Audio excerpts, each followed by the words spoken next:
True marriage is more than joining the bonds of marriage of two persons. It is the union of two hearts. It lives on the love you give each other, and it never grows old, but thrives on the joy of each new day.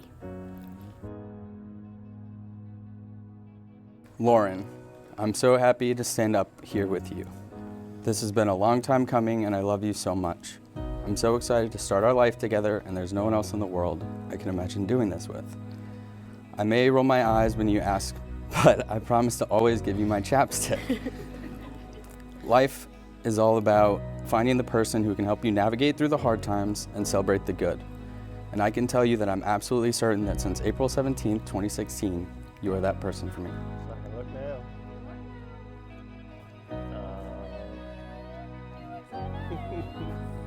Love you.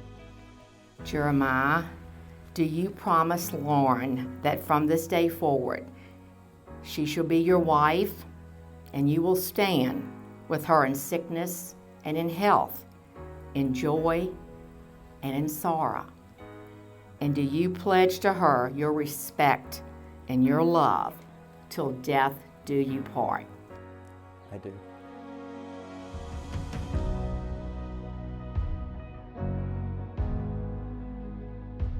Jeremiah, I know that without a doubt you're my person, because trust me, I wouldn't be up here in front of this many people professing my love to anyone else. I love how you can always make me smile when I'm in a bad mood. I love that you always put others before yourself. But what I love most is how important family is to you. I believe that if our love can withstand 2 years long distance, a broken ankle, and a global pandemic, we can survive just about anything. Seeing the love, compassion, and patience you have shown with Lainey over this past year makes me excited to start a future with you and continue to grow our family one day. Today marks the first day of the rest of our lives. Today is the day that we become accountable for someone other than ourselves. We become accountable for each other and all that our future has to offer. Today I become a wife, and you become more than just my roommate and my best friend. You become my husband. I can't promise that our life will be perfect, but I can promise to always show up, stand by you, and support you through the good times and bad.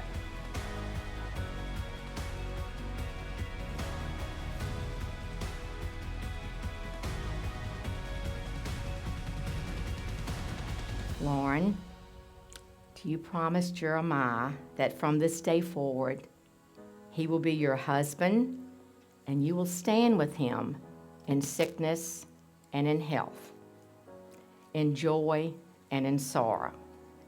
And do you pledge to him your respect and your love till death do you part? I do.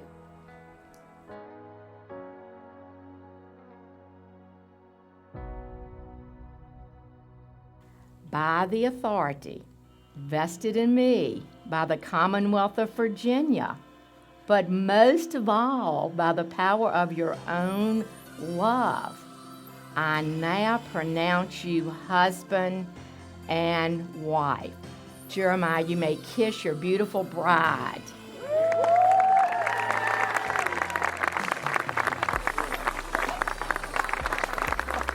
I don't have didn't obviously prepare too much for the speech, but the one thing I did want to say was that I never realized till about halfway through life that it was not, and I always worried that she was going to be dating the wrong guy, and that the wrong guy was going to get a hold of her and it was going to be awful, but that wasn't the biggest fear. My biggest fear should have been that she's going to meet the right guy, because that means I've lost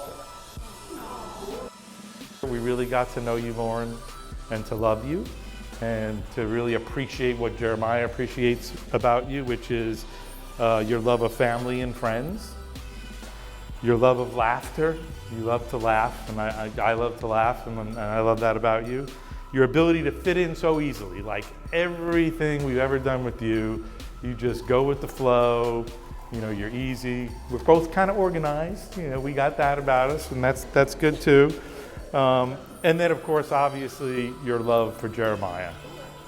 And don't get me wrong, I've looked forward to this her whole life, and I can't imagine her marrying a better guy than Jerry.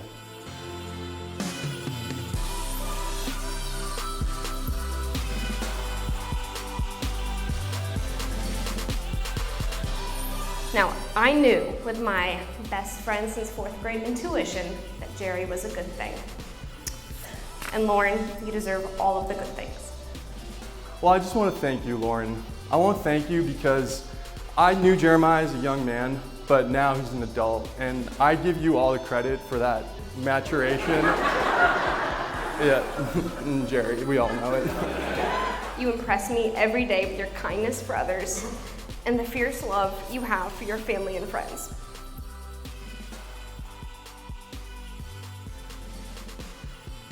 I'm so excited to watch you guys grow and keep on doing your thing over the next years, and I'm just so privileged to be a part of it all. So to Mr. and Mrs. Harrington, it's so weird I'm not looking at Jack and Mara when I say that, but I like to raise my glass to Mr. and Mrs. Harrington. I love you guys.